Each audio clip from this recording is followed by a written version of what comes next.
This is the Class 1 PowerPoint. This discussion will be about effective behaviors and positive beliefs and how each enhances the other. As we begin all of our PowerPoints or presentations, we will begin with a motivational video, and this one is on being limitless. And I challenge you on a day-to-day basis to be limitless in your expectations of yourself, to work hard and to persevere and to accomplish things far beyond your wildest expectations.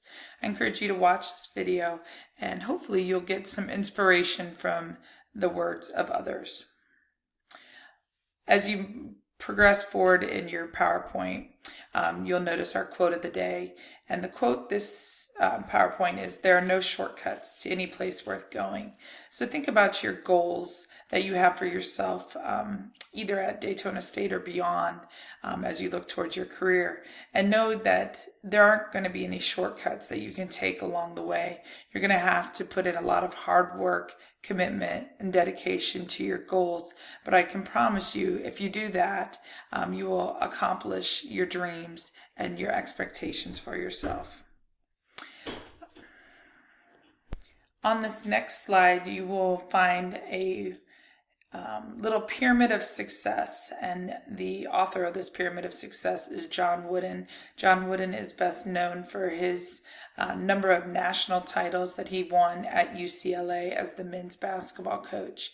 As you look at his pyramid of success, though, you will find things that not only allow you to be successful in athletics, but in academics and in life in general.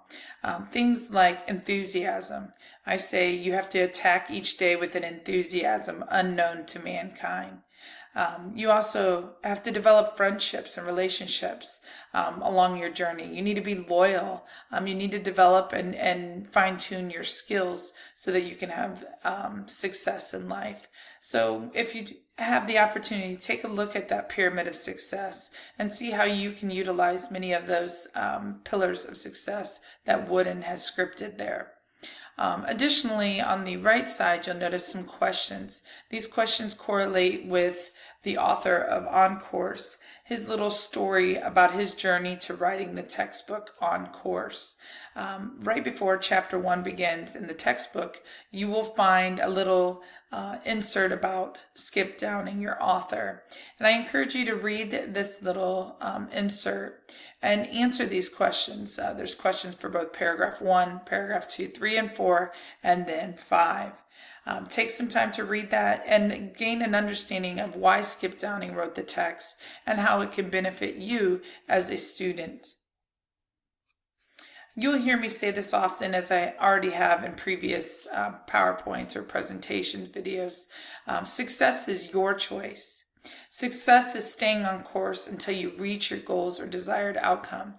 So as you think about your goals for yourself academically, you may get off course here and there, but success is truly staying on course or getting yourself back on course when you find some failures along the way and reaching ultimate success. The recipe for student success is listed below, and see if you have these ingredients. You need to be able to make wise choices. You have to have positive beliefs in yourself. And then you also have to execute positive behaviors. Those 3 things are going to help you a long way in your journey towards academic success and life success. Think about 2 college students. They both enter college with the same intellectual levels. But these 2 college students end very differently. They have very different outcome. One student soars while the other student sinks. And one must ask, what causes these differences? Why is one student successful while the other fails? The answer to that question is a lot of things. Maybe it's motivation. Maybe it's one's ability to have a creator's mindset, while the other has a victim's mindset. And we'll kind of address all of those things throughout the course of the semester. And hopefully by the end of the semester, you have a good understanding why 2 students with the same amount of intellect can have different results as they go through their college journey.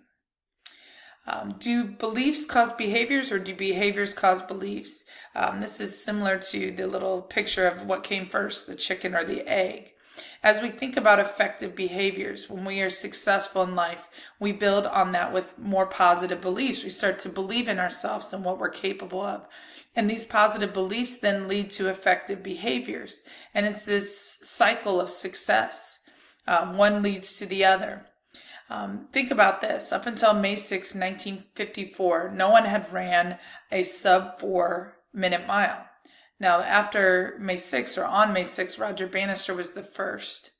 And ironically, after that May 6 race with Roger Bannister, many people followed suit in those 6 months after. Now, you have to ask, did runners get better in that 6 months? Or was it the fact that Roger Bannister proved that it could be done and people started believing in the fact that you could run a sub 4-minute mile? And this led to more positive beliefs. As you look at this chart, you'll see on the left the key elements of a successful student. And then as you look at the right, you'll see what a struggling student would do. And you can compare both of those. So like a successful student accepts personal responsibility, while a struggling student sees themselves as a victim. I encourage you to look through this table and see how they differ, but to really key in on what a successful student does on a daily basis to help them succeed academically. And I encourage you to grasp onto those concepts and utilize them throughout the semester. This is a little activity that I do in my face-to-face class. We then create our own list of the behaviors and beliefs of successful students, and then we contrast them with the behaviors and beliefs of failing students and see how different they are, and then how we can utilize those positive behaviors and beliefs to succeed academically. I encourage you to do this, even though it's more of a face-to-face activity. I have created a discussion board, and this will help you make sure that you know how to utilize the discussion board of what your fantasy career is. What do you want to be when you grow up? When you get your education, or what is your ultimate career field?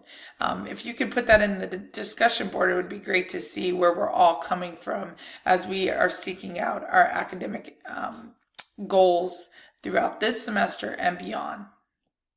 I thank you for listening to the Class 1 video. If you have any questions, please email or call me.